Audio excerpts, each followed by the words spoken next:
Trip features a wide variety of out-of-school activities and offers practical advice on how to organise and get the best out of school trips. A brand new art trip is on the horizon.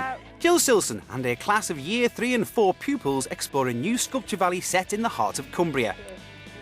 And Michaela Heard and her pupils from William Davies Primary School in East London visit Spitalfields City Farm for an environmental trip organised by the Growing Schools programme. A brand new day, a brand new excursion. The pupils of Ivegill Primary in Carlisle are among the first to experience the artistic delights of a new sculpture valley in the heart of Cumbria. Today we're going on a visit to Highhead Sculpture Valley.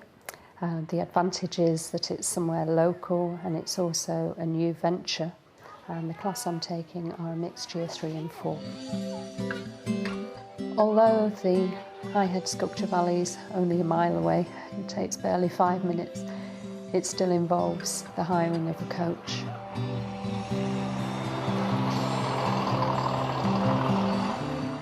Just in case there is anybody who hasn't realised, this gentleman here is Jonathan Stamper, and it's Jonathan who owns Highhead Sculpture Valley.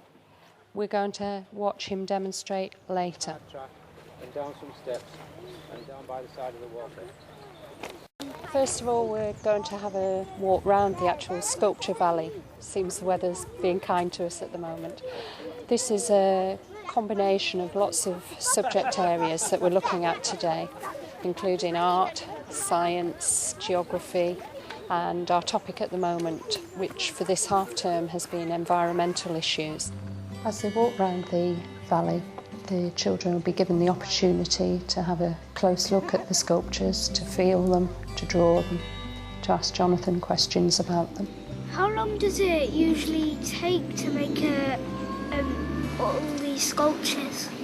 Well, let's say the big ones, that's about the biggest one we've done there. That one took about a fortnight for 2 of us. Right.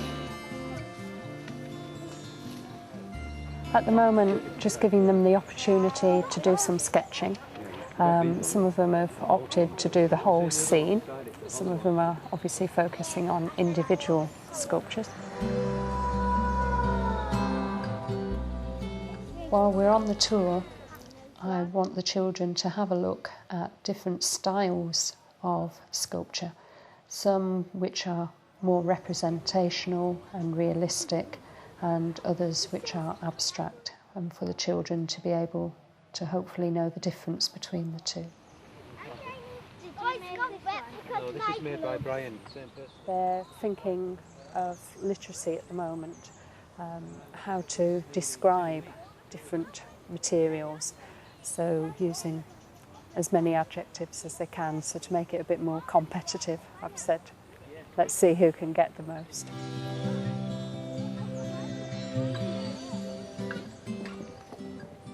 The plastic zip wallets were for each group to collect small pieces of natural materials as we were walking around.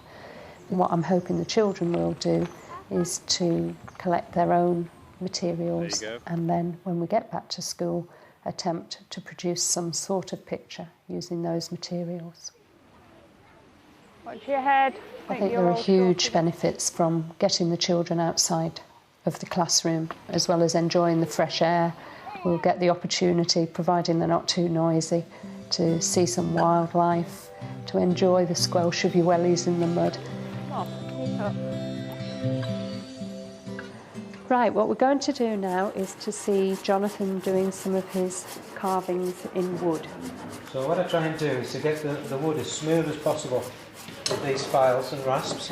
That one, is it sharp? Well, if you're careful, you can touch it. It won't cut you, but it is quite prickly. You want to feel it? Jonathan, how many tools do you use when you're doing sculptures? I've got about 10 pieces that I would normally use to make one piece of sculpture. There's filters in the top of there, so it draws all the dirty air in there, and it filters out in those little pads. Does anybody want to try it on? I set up the question and answer session.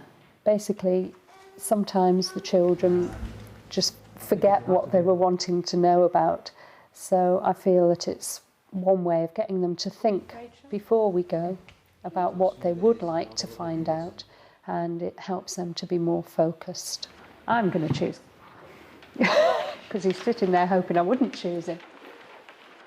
What kind of wood do you use for your sculptures?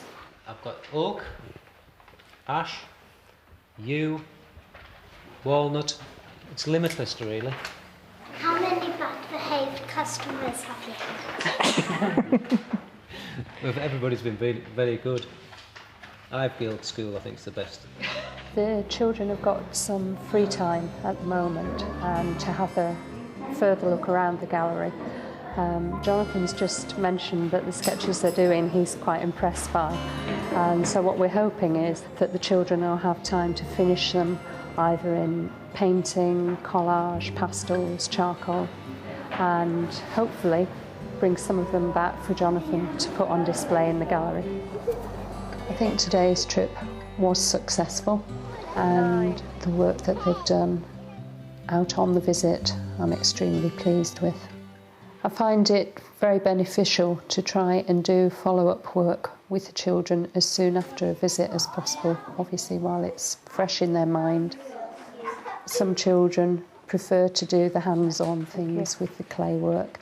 Others are quite happy to do the literacy side. Beautifully carved sculptures, some straight, some bendy, some as straight as soldiers. The ground smudgy, bits sound like keys. When Jonathan makes sculptures, one of the tools sound like a scream. The world of sculptures is here. It is invading us all. You better be warned.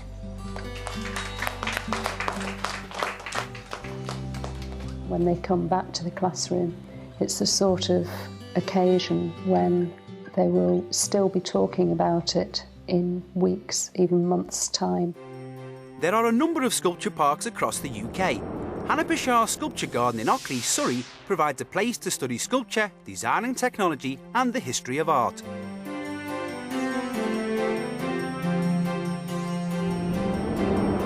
At the New Art Centre and Sculpture Park in Salisbury, there are over 100 pieces on exhibition from the 1950s to the present day, including works in polished bronze, marble and wood. Kielder Art and Architecture Programme in Bellingham, Northumberland has tailor-made trips supporting art, forestry skills and environmental education. The Yorkshire Sculpture Park in West Bretton Wakefield organises a wide range of events and activities, including workshops where visitors can make their own sculptures. The Burley Sculpture Garden in Stamford, Lincolnshire offers a schools programme, Adventures in Art, providing a hands-on experience of making sculptures in clay. The Growing Schools programme is a website designed to encourage outdoor learning. The site has a comprehensive online directory to support teachers using the outdoor classroom and aims to reconnect young people with their environment in both rural and urban settings.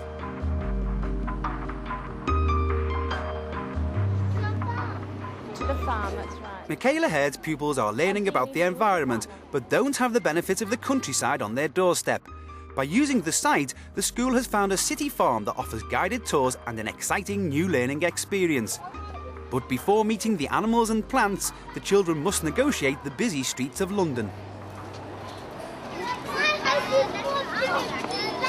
It's always a concern when you take the children out onto the streets. You know, road safety is one of the biggest issues, especially when you're, for example, I'm at the front of the line and, you know, the end of the line's way down there. You do have to be careful. You have to make sure you have responsible adults who can go along with you. There's not that much room on a lot of the pavements, and it can be quite tricky. The trip that we went on today began obviously with walking to the farm. I want to talk to you first about the rules of the farm. The lady who was leading the session introduced herself to the children, and she let the children have a bit of time just to basically familiarise themselves with the place, you know, have a look at the animals. They're really shy, aren't they? Growing schools emerged out of a concern that children and young people don't understand where their food comes from. or how it's produced, or how it arrives in the supermarkets.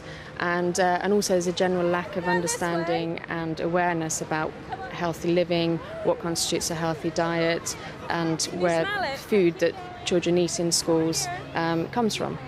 And it was really because of these issues that Growing Schools emerged, and it aimed to try and tackle some of the barriers that schools face. It's very interesting, actually. Don't have a lot of knowledge about where their food comes from. Hands up. And so it's quite interesting for them to see, This one here? that just the fact that quite a few of the foods that you eat come from plants and they grow in the ground. Do you know why they're here? No. Well, what we do is we keep them so that they become really, really, really ripe and they turn into seeds. So all the seeds grow inside them, and then we use the seeds to plant them next year. There are a lot of places in cities, in inner cities, that schools can actually go and visit that perhaps schools aren't aware of. The Federation of City Farms has schools throughout many of the inner city conurbations throughout the UK. I think schools, need to be made aware that these places exist. Oh, I like the chilies. I'm going to cross. Cow. They get very excited about it, and they're always keen to talk about it, which is quite good in class. They're also keen to write about it or to do activities following up, because it's something that's very vivid in their minds. For a special treat, because you've all been so good, I'm going to take you to see the rabbits. Going to a farm, obviously there is the benefits of seeing and experiencing animals that you don't normally experience within a city, and letting them touch them and be involved with them. Also, it just gives them that knowledge and direct sort of experience, rather than seeing them on a TV or in a book. I mean, just even the thing like today, when the smell of the manure. You can talk about it and you can show them pictures and tell them that they use manure to fertilise plants, but actually experiencing it's really beneficial. More information about the Growing Schools programme, health and safety, funding sources and places to visit is available by logging onto the TeacherNet website. There are many other farms across the country. Fisher's Farm Park in Wisborough Green, West Sussex, gives pupils an understanding of many aspects of farming. A farm show in the theatre gives pupils the chance to meet the animals. At Trotter's World in Bassenthwaite, Cumbria, children encounter animals and are encouraged to touch them. The centre's presentations promote an understanding and respect for the world around us. Conundrum in Berwick-upon-Tweed is England's most northerly farm visitor centre. It offers school groups educational tours of the farm. Pupils can ride the pedal tractors on the farm's nature trail. Schools are offered an educational animal show at the Noah's Ark Zoo Farm in Wraxall, Bristol. Pupils can also try out the safari walk and adventure playgrounds. Dean City Farm in Merton Abbey, London is a community project encouraging people to learn from a working farm. Pupils can see all the usual and some unusual farm animals.